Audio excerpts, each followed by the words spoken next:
Hey guys, so I have been asked a few questions lately, and I want to take a few minutes to answer those questions. So, the first one is, where do I see myself in 5 years? Well, in about 4 months, I'll be 30. Oh my God.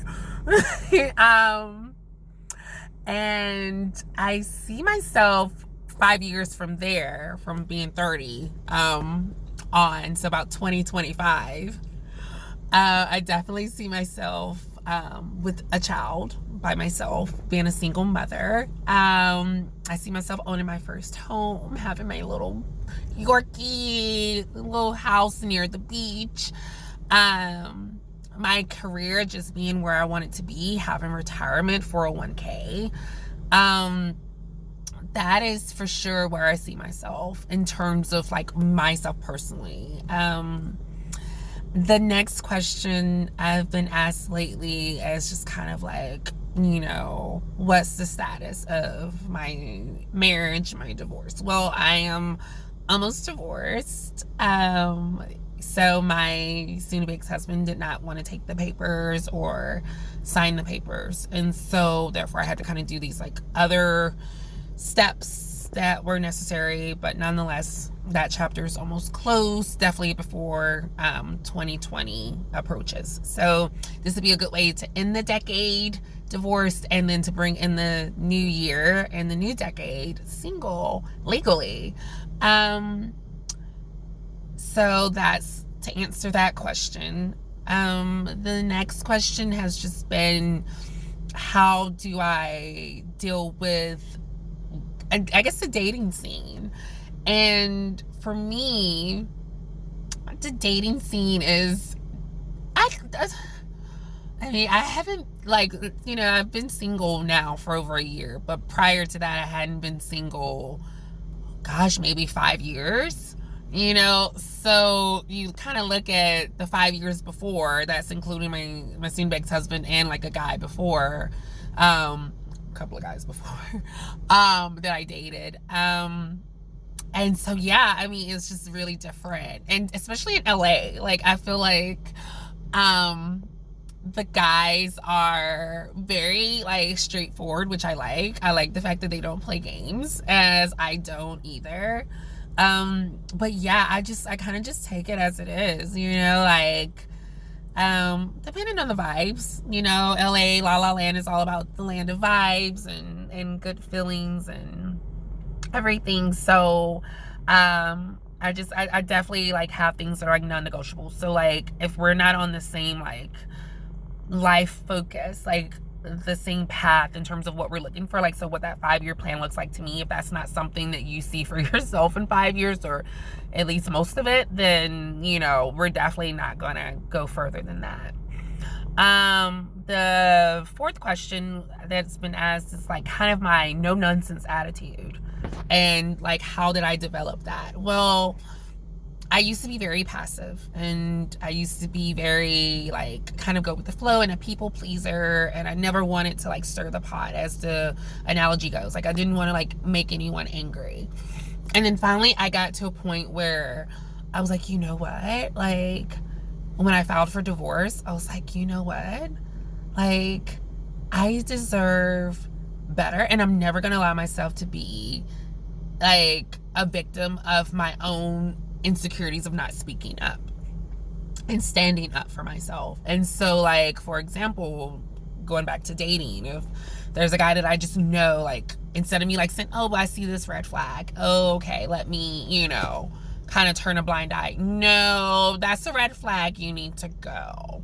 That goes with like even just meeting people in terms of developing friendships. Like if I see that, like, oh, okay, this person and I, we kind of seem like we had some things in common, but actually we don't. Just moving forward. And I'm a Christian, and I always ask God to please show me who is and who isn't supposed to be in my life. And I believe that He continues to show me that through and through. And I'm so humbled and grateful for the ability to be able to just like not deal with bullshit anymore, and like to own that and be like, you know what, that's okay.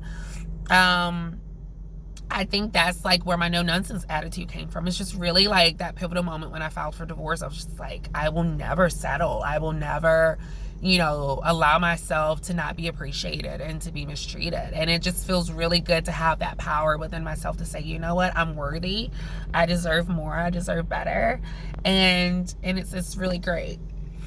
I want to take this time also to really look at you all very seriously and say that I am truly grateful for the life that I've been given. All the ups and the downs, all the heartaches, all the headaches, all of it, all the joys. 2019 has been a hell of a year. If I died tomorrow, I could simply say, like, yeah, it's had its moments, but like, I am truly happy. Like, I'm happy being single. I'm happy being in LA. I'm happy with the struggles. I'm happy with my weight fluctuating. I'm happy with all of it. I'm happy to say that, you know what? Like, this is me. I'm human. And I'm happy to be transgendered. I'm happy to be a Black transgender woman. I'm happy to love myself, to honor myself, to honor my sisters and brothers in that community. I'm a proud daughter. I am a proud sister. I'm a proud granddaughter. I'm a proud friend, confidant. And just relationships that I've rebuilt for this year. Couple of dear and near friends of mine that I hadn't spoken to in a while reached out, and it was great, to kind of like have that and to see like, okay, like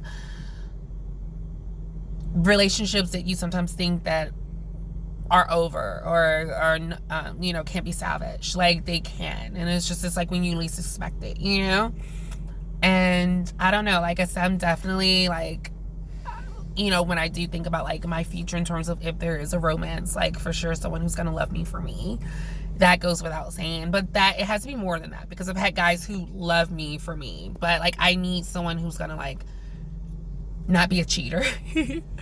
No shade, just saying, not be a cheater, and just have good morals and ethics. So until then, I'm just focusing on the life of Mallory. I'm working on a short film called Somewhere Between Then and Now. It's an autobiography about my life, about my transition at 16, about my relationships, about my marriage, about my divorce, about, just all of it. And it's called Somewhere Between Then and Now. So I'm like, I got a good and dear friend of mine, Sister Christiane, that's her nickname, so she knows who she is. And we're working on that. And I got a couple of people here in LA that I've spoken to as well that are really interested to see where it can go. Like I said, again, I'm just really good with where I'm at in my life. I'm doing like a lot of things at the LGBT Center here where I work in LA, and it's amazing. And I'm working on moving into my own apartment. I have a roommate, a good friend of mine from college, but I definitely want to get into my own place, and the place that allows pets, and get my little bike with my basket, and just ride my little doggy around, and just enjoy me as I get ready to go into chapter 30. Things that I hope for is just kind of the ability to stay encouraged even when I want to give up.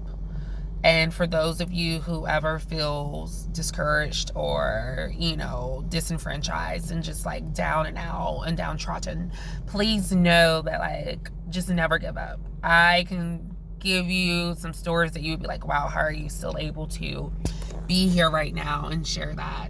And I can do that because of my ability to love myself, to know my worth, and to just say that, you know what, I can get through all things through Christ, he who strengthens me.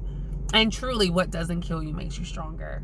So anyways, almost at 10 minutes. As you can see, I can talk, and my friend's coming now from the store, so I will talk to you all later. Thank you again. I hope I answered some questions and cleared some things up. Okay, love you guys. Bye.